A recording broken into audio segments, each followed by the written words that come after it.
महाकाल भी समक्ष खड़े हो जाएं तो महाराज जीवित आएंगे, पहले मैं मरूंगा। बादल मर जाएगा, बादल की जो मिट्टी रहेगी ना उसमें गौरव की गंध आएगी काका। दोहराता हूं, सुनो।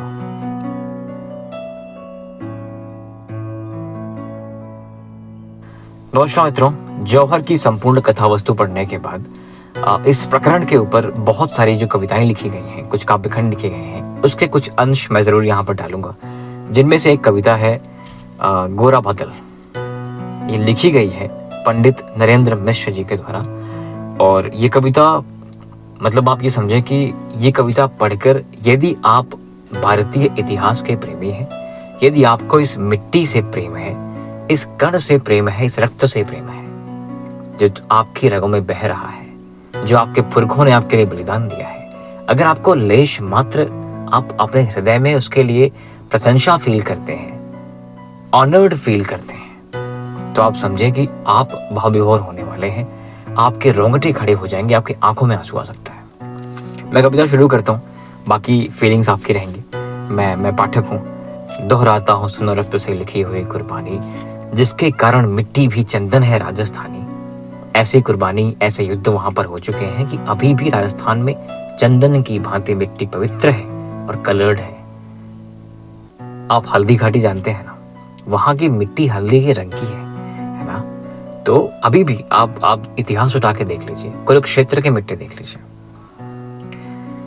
तो वापस हम आते हैं कि इसके कारण मिट्टी भी चंदन है राजस्थानी। रावल रतन सिंह को छल से कैद किया खिलजी ने, कालजयी मित्रों से मिलकर दगा किया खिलजी ने। खिलजी का चित्तौड़ दुर्ग में एक संदेशा आया, जिसको सुनकर शक्ति शौर्य पर फिर अधिकारा छाया। आपने अभी कथा वस्तु पढ़ी है, इस चैनल पे अवेलेबल है पूरी कथा वस्तु। जौहर का प्रकरण क्या कैसे हुआ था, जो कि श्यामनारायण पांडे जी ने लिखी हुई थी, उनकी शब्दावली है वो। तो अगर आपने वो पढ़ी है तो आपको पूरे संदर्भ प्रसंग याद है कि ये कब क्या कहाँ की बात चल रही है ना, कि कैसे संदेशा आया, कैसे पकड़े गए, ये सारी चीजें।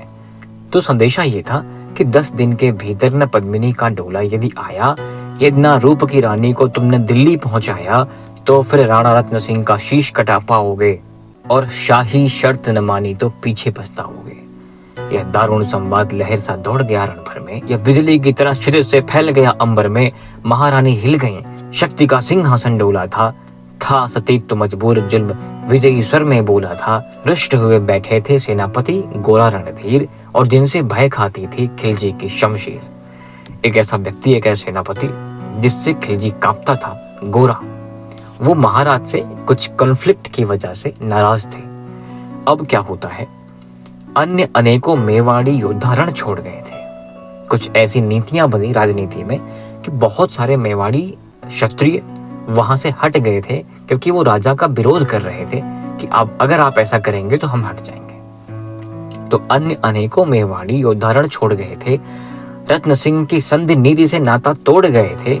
पर रानी ने प्रथम वीर गोरा को खोज निकाला, वन वन भटक रहा था मन में तिरस्कार की ज्वाला। गोरा से पद्मिनी ने खिलजी का पैगाम सुनाया, मगर वीरता का अपमानित ज्वार नहीं मिट पाया।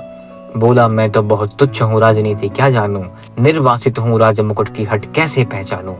बोली पद्मिनी, समय नहीं है वीर क्रोध करने का। उलाहना दे रहे थे गोरा। महारानी ने कहा कि ये क्रोध करने का समय नहीं है। अगर धरा की आन मिट गई, घाव नहीं भरने का, दिल्ली गई पद्मिनी तो पीछे पछताओगे। अगर आपके हट में आप नहीं आते हो युद्ध करने और मैं दिल्ली गई, तो बाद में पुरखों को मुंह दिखाने लायक बचोगे। ये प्रश्न आपका है, आपसे है, मेरा तो है ही नहीं। क्या आप ये सह पाओगे? इतिहास आपसे पूछेगा कि जब ऐसा कुछ हुआ तो आप कहां थे, आप क्या उत्तर दोगे? जीते जी राजपूती कुल को दाग लगा जाओगे।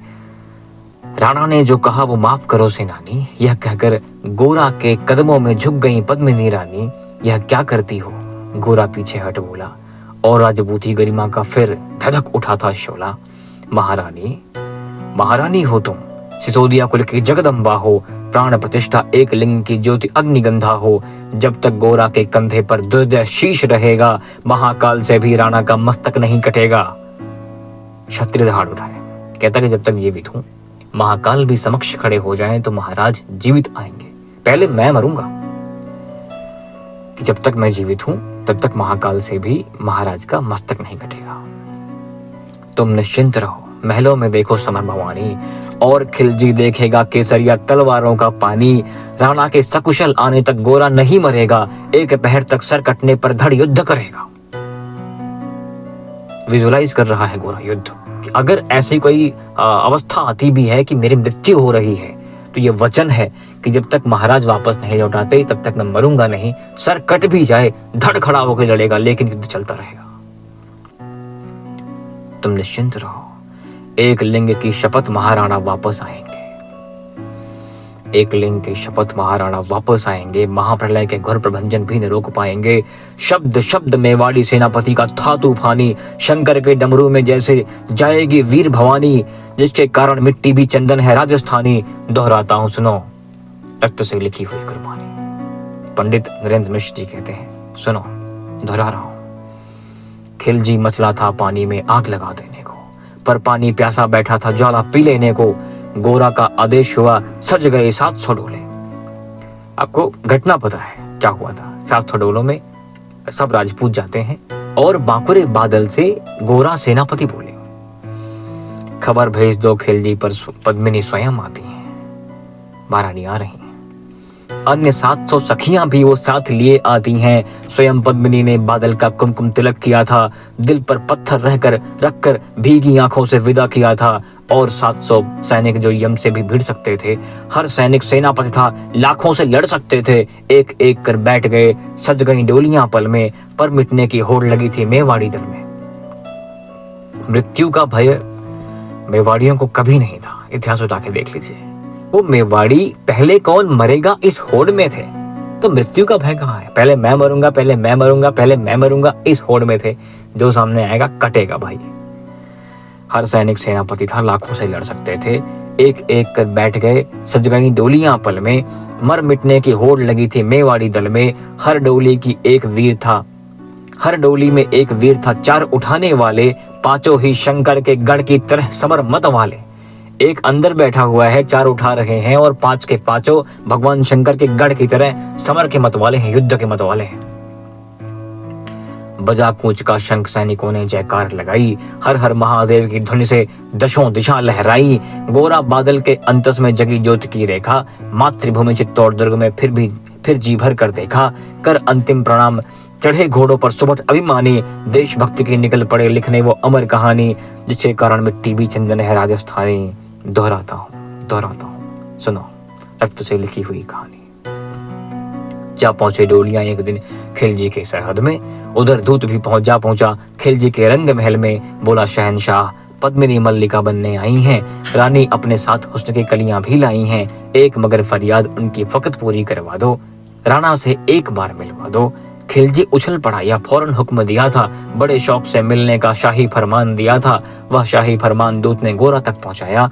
गोरा झूम उठे, उस क्षण बादल को पास बुलाया, बोला बेटा वक्त आ गया अब कट मरने का, मातृभूमि में मार धरा का दूध सफल करने का। यह लोहार पद्मिनी भेष में बंदी गृह जाएगा, केवल 10 डोलियां लिए गोरा पीछे धाएगा, या बंधन काटेगा, हम राणा को मुक्त करेंगे। घुड़सवार कुछ उधर आड़ में ही तैयार रहेंगे, जैसे ही राणा आए वो सब आधी बन जाए। आधी मतलब भगो, और उन्हें चित्तौड़ दुर्ग पर वो सकुशल पहुंचाएं। अगर भेद खुल जाए वीर तो पल की देर न करना, और शाही सेना आ पहुंचे तो फिर बढ़कर रण करना। ये प्लानिंग थी। राणा जाएं जिधर, शत्रु को उधर न बढ़ने देना, भगाना है, और एक यवन को भी उस पथ पांव न धरने देना। मेरे लाल लाडले बादल आन न जाने पाए, तिल तिल कट मरना मेवाड़ी मान न जाने पाए। बेटा क्षत्रियों की आन नहीं जानी चाहिए, मर जाना।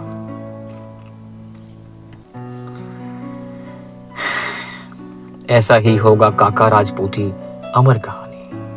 बादल ने कहा काका ऐसा ही होने वाला है, बादल की मिट्टी में भी गौरव की गंध रहेगी। बादल मर जाएगा, बादल की जो मिट्टी रहेगी ना उसमें गौरव की गंध आएगी काका। तो फिर आ बेटा बादल, सीने से तुझे लगा लूं, हो न सके शायद अब मिलन, अंतिम लाड लड़ा लूं। यह कहकर बाहों में भरकर बादल को गले लगाया। धरती कांप गई, अंबर का अंतस मन भर आया। सावधान कह पुनः पथ पर बढ़े गोरा सेनानी, पोंछ लिया पीछे झट से मुड़कर बूढ़ी आंखों का पानी, जिसके कारण मिट्टी भी चंदन है राजस्थानी, दोहराता हूं सुनो रक्त से लिखी हुई कहानी। गोरा की चातुरी चली राणा के बंधन काटे, छांट छांट कर शाही पहरेदारों के सर काटे, लिपट गए गोरा से राणा गलती कर पछताए। छुड़ाने गए थे, वहां भी एक छोटा सा युद्ध होता है, गोरा सामने है, महाराज आके अपनी गलती मानते हैं, लिपट जाते हैं, छांट छांट कर जब शाही पहरेदारों के सर काटे, लिपट गए गोरा से राणा गलती कर पछताए, सेनापति की नमक हलाली देख नयन भर आए।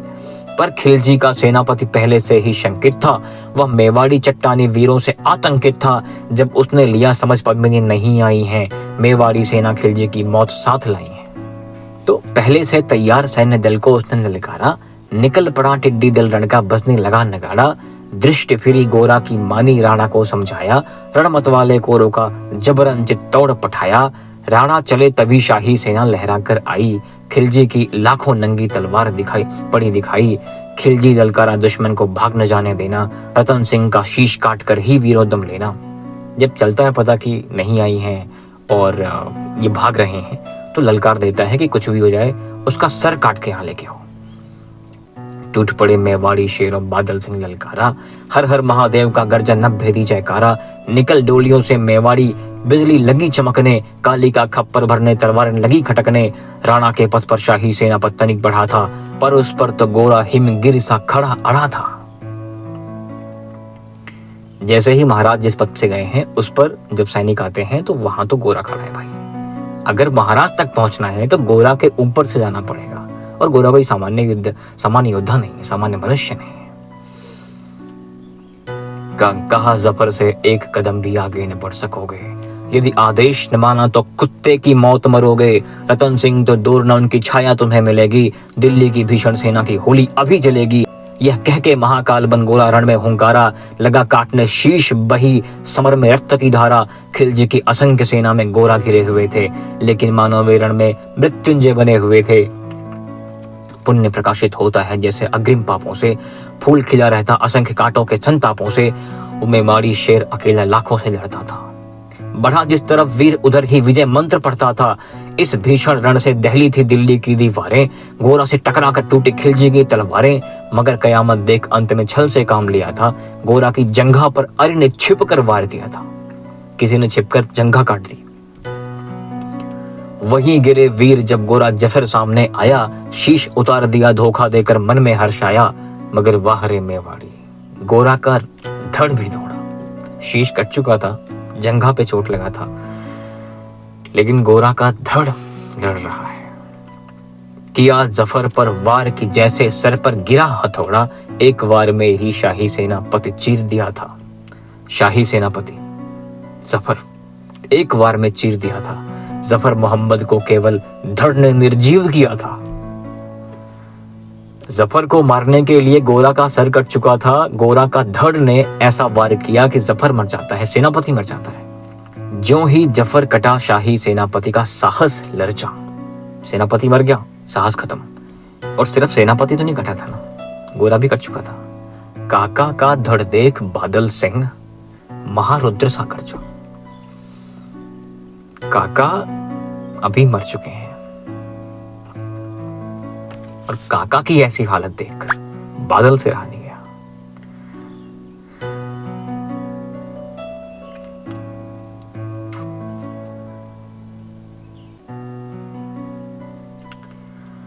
अरे कायरों नीच बांगड़ों, छल से रण करते हो, किस बूते पर जवान मर्द बनने का दम भरते हो। यह कहकर बादल उस क्षण बिजली बनकर टूटा था, मानो धरती पर अंबर से अग्निशिरा छूटा था। ज्वालामुखी फटा हो जैसे दरिया हो तूफानी, सदियां दोहराएंगी बादल के रण की कहानी। अरि का भाला लगा पेट में, आते निकल पड़ी थी। बादल की आंतें बाहर निकल गई, पेट में भाला लग गया था। जख्मी बादल पर लाखों तलवारें खिंची पड़ी थी, कसकर बांध लिया आंतों को केसरिया पगड़ी से। आंतें बाहर निकल गई हैं बादल की और उसको उसकी परवाह नहीं है। अभी उसने अपनी आंतों को अपनी पगड़ी से, जो केसरिया रंग में है, उससे बांध लिया है। रंचक डिगा नवा प्रलयंकर सम्मुख मृत्यु खड़ी है। रंचक डिगा नवा प्रलयंकर सम्मुख मृत्यु खड़ी से। अब बादल तूफान बन गया शक्ति बनी फौलादी, मानो खप्पर लेकर रण में लड़ती हो आजादी। उधर वीरवर गोरा का धड़ अरिदल काट रहा था। अभी भी गोरा का धड़ अरिदल काट रहा था और इधर बादल लाशों से भूतल पाट रहा था। आगे पीछे दाएं बाएं जमकर लड़ी लड़ाई। उस दिन समरभूमि में लाखों बादल पड़े दिखाई, मगर हुआ परिणाम वही कि जो होना था। उनको तो कण कण अरियों के शौन से धोना था। मेवाड़ी सीमा में राणा सकुशल पहुंच गए थे। गोरा बादल तिल तिल कर रण में खेल रहे थे। एक एक कर मिटे सभी मेवाड़ी वीर सिपाही रतन सिंह पर, लेकिन रंचक आंच न आने पाई। गोरा बादल के शव पर भारत माता रोई थी। उसने अपनी दो प्यारी ज्वलंत मड़ियां खोई थीं। धन्य धरा मेवाड़ धन्य गोरा बादल बलिदानी, जिसके बल से रहा पद्मिनी का सतीत्व अभिमानी, जिसके कारण मिट्टी भी चंदन है राजस्थानी। दोहराता हूं, सुनो, रक्त से लिखी हुई कुर्बानी। धन्यवाद।